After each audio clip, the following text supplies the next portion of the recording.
What's up, guys? Welcome back to the Endgame guide for Lost Ark. This is part 2 of my video, and this is already a really long video, so I'm gonna go ahead and just jump right into it.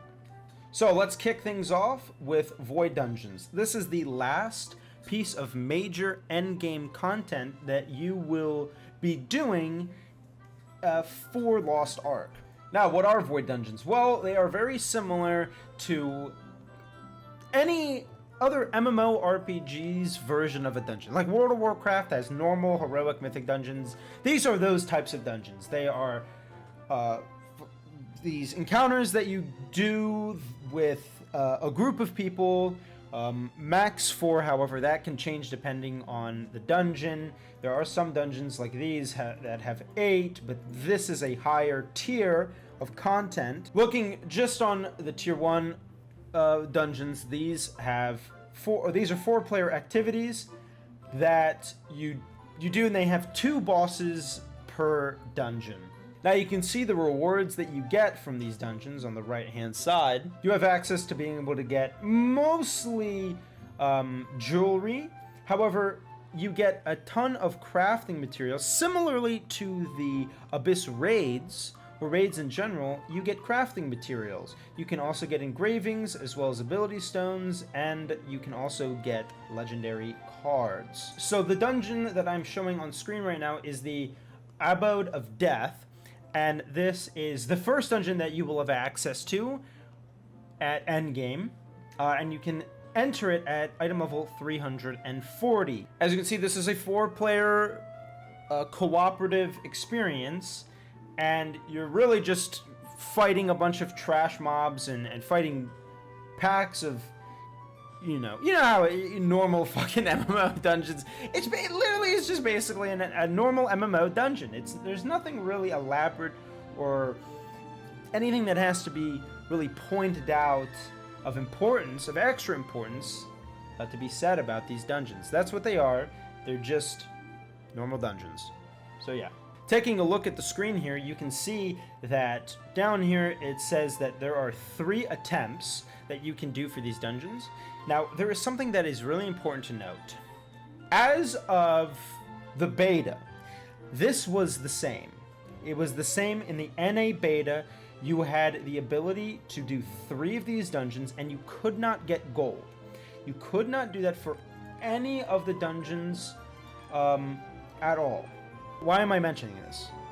Well, during the LAO live stream that happened a week or 2 ago, they talked about how they are going to revert this change and allow you to get gold once again from dungeons. However, they're going to limit your attempts to once per week. One of 2 things will happen at NA launch. We either will have 3 attempts, or you will only be able to do each dungeon once per week. So keep that in mind. Now, let's talk about my favorite subject of the game, gear crafting and upgrading. This is going to be a little more in-depth, so it'll probably be a little bit longer portion of the video.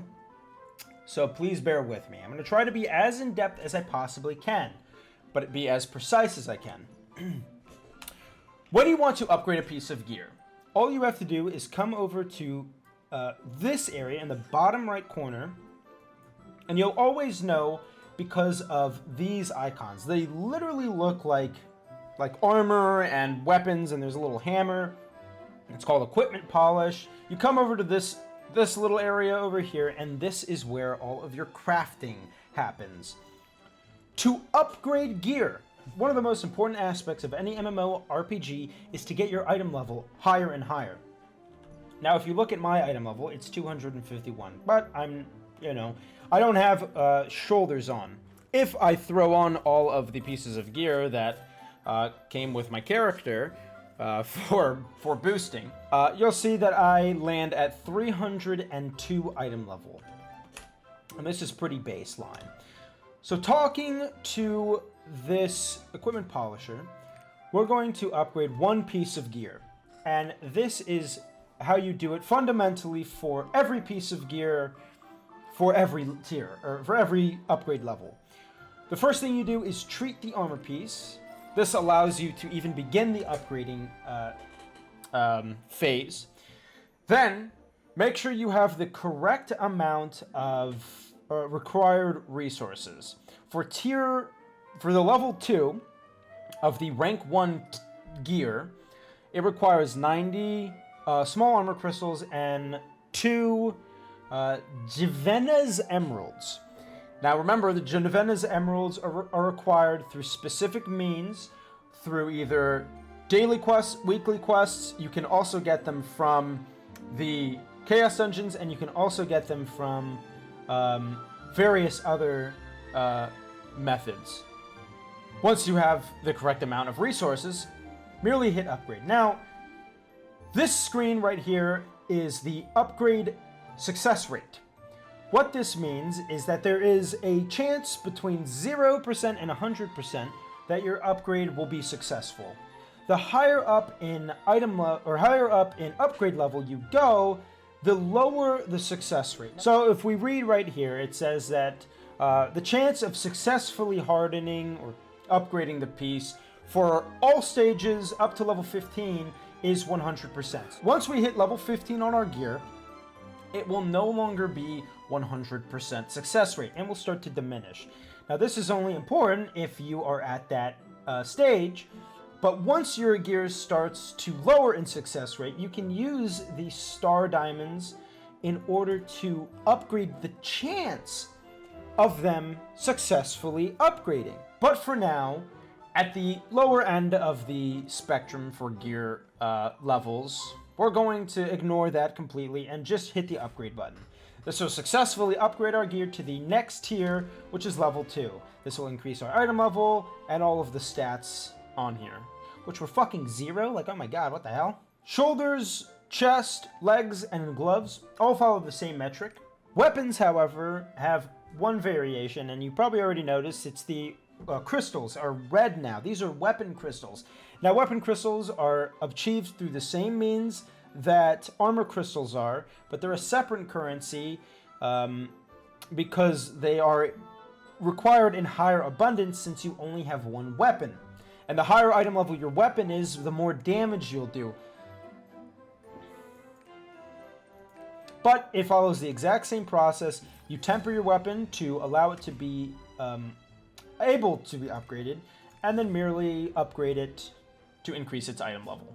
Now, let's say you have a bunch of gear that is really high item level, and you find a piece that, let's say I find a weapon that is like 4,000% better than my current weapon. As you can see, the quality of it is way fucking higher, but the item level is much lower. You know, that kind of sucks, because even the additional damage is way higher. Like, I kind of want to use this weapon. Well, how do I? Well, it's very simple. All you have to do is go over to the recycling, and this allows you to take the piece of gear that you want to wear and theoretically fuse it with the piece that you already have. All you have to do is left click on the piece of gear you're already wearing, which will be the higher item level version, and then hit recycle. This will make it so the item is consumed, deleting it in the process, but all of its upgrades will be transferred over to the weapon that you just upgraded. So now this one is level 2. If it were level 4, it would have been level 4. If it were level 10, that would have transferred, and so on and so forth. This is a fantastic way of saving your time so that, you know, you don't have to forever farm and re-upgrade and get into this giant fucking loop where, you know, you're constantly having to spend resources. It's a fantastic system, and the game does it beautifully. And there's so many systems like this that respect the player's time. And that's, you know, one of the biggest things about Lost Ark, is that it respects the player's time. Something fucking every MMO can definitely learn from. The next thing that you can do at the crafting section is the ability Stonesmith. This guy allows you to forge your ability stones. Now, the first ability stone you'll ever get is probably a small, dull, garbage shit, trash, fucking blue, poopy, rare Fertronite ability stone. That's actually the scientific name for it. All you have to do is plug it into this guy's little UI here, and then you can upgrade the bonuses and the negative bonuses. Now, that might sound a little confusing, right? Well, this system essentially allows you to play fucking the gambling slot machine in order to try to get good shit versus bad shit. Now, you'll notice that there are positive bonuses as well as negative bonuses, and they have percentages. The percentages means the likelihood of you acquiring or it rolling on a positive or negative. So if it's really high negative, I don't want to roll this on. I would never want to roll on a negative bonus. So why would I ever? Well, you have to. And I'll show you why. Let's say I roll... Okay, perfect. I got a +1. I do it again. I got a 0. I roll again. +1. Can I get another? No. +1. +2. All right, so this is at 4. Now I'm at 55%. I can either try my luck at doing the cursed doll, and if I go, maybe, oh no, if I do it again, +1. I can either try again, or I can go down here and test my luck with the negative bonus, and if it rolls off, which it did, then my bonus goes up. You see how this works? It's a fantastic way of controlling your RNG. Now, you can still get fucked in the ass a little bit. Let's see if I can roll. Oh, I'm getting fucked in the ass.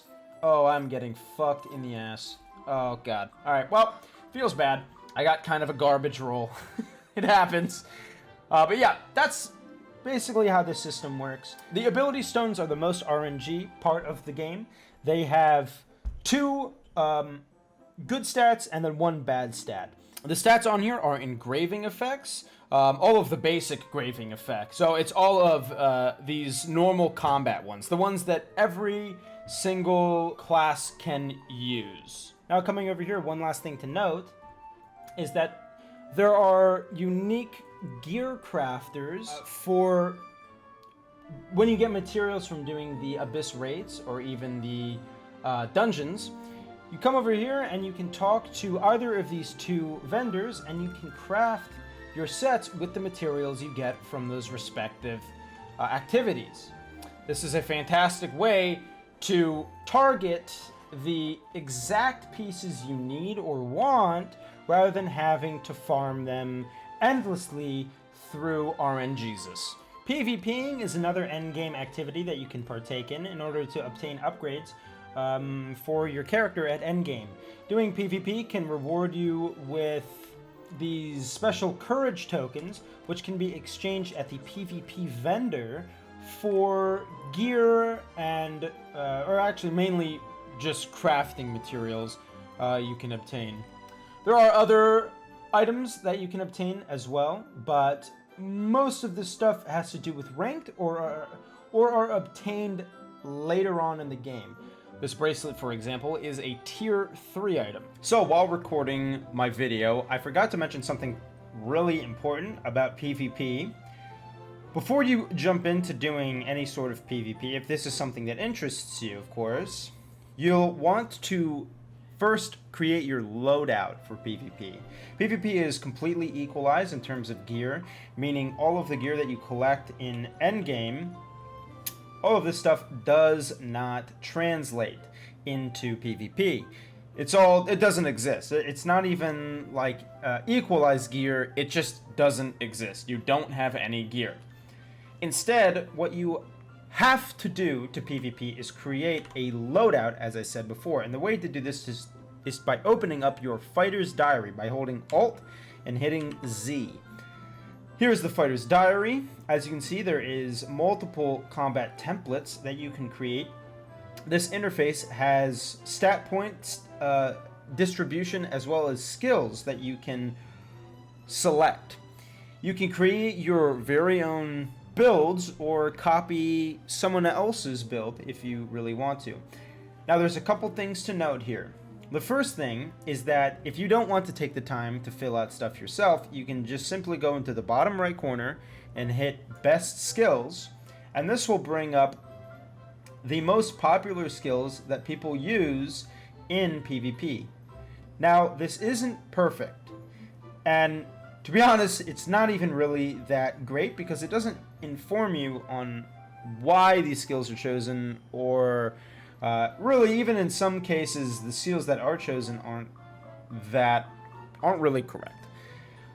I would recommend going on finding a build guide on either YouTube, on Discord, or whoever, wherever. But all you have to do is distribute your points as you please. If I were to go into PvP, I'd most likely put a majority of my points into Subdue, most of my points in Agility, and 1 point into Crit, just, to have that lucky crit. But you can just put majority in Subdue and then the rest into Agility. And, of course, the names of these are translated differently in the English version of the game. Next, you can orient your skills. You have to redo your builds, and unfortunately, you cannot import your current build from this combat skills UI into it, which is sad, but it is what it is. Once you have selected your skills, you can also select which awakening ability you want, and all you do is have to hit save. Now I'm getting an error message because I haven't distributed my 340 points, but I'm not going to bother to do that because I don't really care about it on the Russian server. But you have a general idea of how this works. Opening up the bulletin board or clicking on the Colosseum to open up the PvP Arena entry UI, you can see down here that each of these has a combat template, and including ranked as well, and you can select whichever template you want. Now it tells me that the template is not completed because I, again, haven't distributed my points. But for you, if it is completed, then it will say completed, as it does now. Because I just went in and distributed my skills, so you can get an understanding of what it looks like.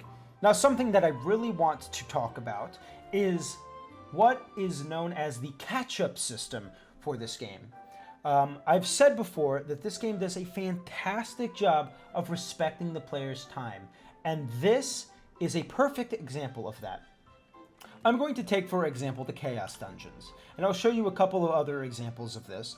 But for the Chaos Dungeons, you may have noticed at the very top, there's these green bars. It's also present in the weekly and daily quests. There's this green bar up top with the number 100 on, actually it's just for the dailies. Weeklies don't have it. But for the dailies, what are these? Well, to put it simply, it's a way for players to be able to catch up if they've missed a day or two of doing content. What happens is every day you go without touching a Chaos Dungeon, your daily quests, the Guardian raids, you get one green bar filled up, and it goes all the way up to 100. Past that point, it starts, you don't get any more, so it's just like lost potential for bonus gear. And that's what it is. It's bonus gear. If I have a green bar filled up at, bonus 60, and I did this dungeon, I will get double the amount of gear that I normally would. It's a fantastic way of allowing you to play the game at your own pace. Some people don't have the time to invest every single moment of their life into Lost Ark, or any game for that matter. So this allows you to have a life outside of video games, and when you play, it gives you the opportunity to be able to catch up to people that are playing much more often than you are. I believe they say you only need to dedicate at least 2 or 3 hours to this game in order to have one of your characters caught up at a reasonable pace. You will never be able to catch up to the people that play every day or really fucking grind their hearts out, but it will allow you to at least progress your character reasonably quickly. For Guardian raids, it's the same idea. You have these bonuses. Every time you do a Guardian raid and kill the boss, his soul will pop out, but instead of it being 1 soul, it will be 2. You get 2 souls to pick loot from. Again, fantastic method of allowing people to catch up. Like, the game struggles so badly at catch-up mechanics, and this is beautifully done. Absolutely beautifully done. Now, there's no catch-up mechanic for weeklies, but there are catch-up mechanics when you're progressing to a new tier. A lot of the time, they have what's known as the I think it's called the Arcasian, or the Express leveling or something. And that basically helps gear your character or new character. So this is one of the last things I wanted to talk about, was the catch-up mechanic for this game, because it's something that is very much worth noting. Now, I want to talk briefly about something that is very important, and that is unlocking your awakening ability. Unlocking your awakening ability is very easy, but a bit of a time investment. The first thing you have to do is complete, the main story, hit 50, come to Burn Castle, and then you want to talk to Eadalyn, the Queen of North Burn. She is located inside of this area at the very top right. You go all the way to the back of the room, talk to the Queen, and she will most likely have some purple quests for you to complete. And these quests should take you to the Renaya village, this area, and to the Adventurer Guild. Complete the quests inside of the Adventurer Guild. Those quests will be located in the Parna Forest, the Burnell Forest, and the Pesnar Plateau. And this is what these areas... This is the Pesnar Plateau, this is the Parna Forest, and this is the Burnell Forest. All you have to do is do the quests in those areas, come back, finish it. Eventually, you'll get a quest for the Thirst for Power, and that will be your first step to unlocking your awakening ability. Follow the quest objectives, which will be located in your your ongoing quest log, or on the right side. And if it isn't on the right side, but you do have the quest, just simply open up the quest log and right-click to show and or hide the quests. Past the things I've already been talking about, I'm going to run through some of the other honorable mentions for endgame activities. And I say honorable because, well, realistically, there are so many fucking things to do in the game that if I made a guide about every possible thing you can do in the game, it would take like a whole 2 hours to explain everything in a reasonable amount of depth. So with that being said, I'm going to list off a couple of other endgame activities that you can do and why they are important. So for example, starting off, upcoming content. These are things that you can do that are like events that happen every so often. And they can reward you with gold, they can reward you with potions that increase your stats, they can reward you with island souls, which can get you shit from the island soul vendor. There's also war registrations for guilds. There are guild activities that you can do, like island captures and boss raids. These are PvP events that happen all throughout the server at various times.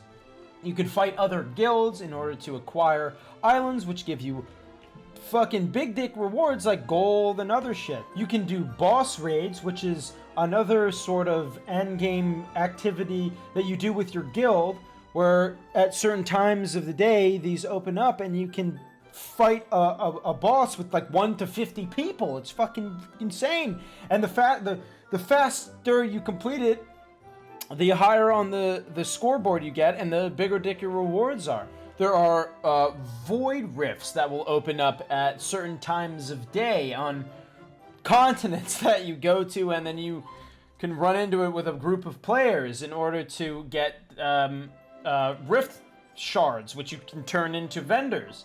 There's player housing, which you can use in tangent with your life skills, like, herbalism, lumbering, mining, all of that good shit, to craft goods, potions, shit like that. Upgrade your fucking ship. Go on expeditions with your crew in order to get more gear. Like, dude, there is so much shit you can do in this game. There's even these heroic raids, which might not be available at launch for NA, but these are like hardcore. Oh no, they most likely will be available. This is 460. These are hardcore endgame activities where you fight bosses that are like fucking shot up with steroids. There's card collecting. You go to different continents, do quests, affinities. There's a bunch of different methods to acquiring these cards, which you can make decks out of them in order to acquire some bonuses for your character, like elemental resistances and shit. There's collectibles that you should get in order to progress your character's power, like getting fucking skill points and stuff. Like, dude, there's so much shit that you can do in this game. The Platinum Fields, which is a part of the life skills, it's an area you go to where it's literally just a fucking open zone full of materials that you can mine. Like, fucking, there's herbalism, mining, all of that shit in this one zone. And it is, it's fucking awesome. Like, there's so much. There's absolutely so much shit. And there's so much stuff to come. What I'm talking about in this video is just for Tier 1. I haven't even touched the Tier 2 or 3 stuff. Legion raids. There's fucking Legion raids, which is like the big dick raids. There's the Abyss Trials, which is the hardcore dungeons. There are so many things to do. There's the Igorama Ridge. Like, there's so much. There's so much. And I'll try to make videos covering as much of it as I possibly can. Really, a lot of the stuff that I want to make videos about just comes to mind eventually. If there's anything that you guys want to see in particular, please comment down below. Tell me what it is that you're looking forward to. If there's not enough information online about this, that, or whatever, tell me. I'll try my best to make a video about it. You know, I'm not the fucking dictionary encyclopedia for Lost Ark in terms of knowledge, but, you know, I do know a great deal about the game, and I want to share as much as I possibly can with you guys. Granted, I hope the stuff I'm sharing with you is right, at least I think it's right, though I'm very open to correcting anything that I say that is incorrect. But with that being said, I hope you guys enjoyed today's video as much as I did making it. If you did, make sure to hit that subscribe button. Comment down below saying fucking whatever the fuck, you know? You can say that, or call me a big dumbass. Whatever you want, dude. I'm gonna like your comment, I'm gonna love you, because you're freaking cutie. Check me out on Twitch at www.twitch.tv/dabberdice for all that sweet Lost Ark streaming content that's soon to come. Check out the description down below for some links to my other social media, like my Discord, Twitter, stuff like that. And with all of that out of the way, I love you guys. Thank you so much for watching the video, and I will see all of you next time. Peace out.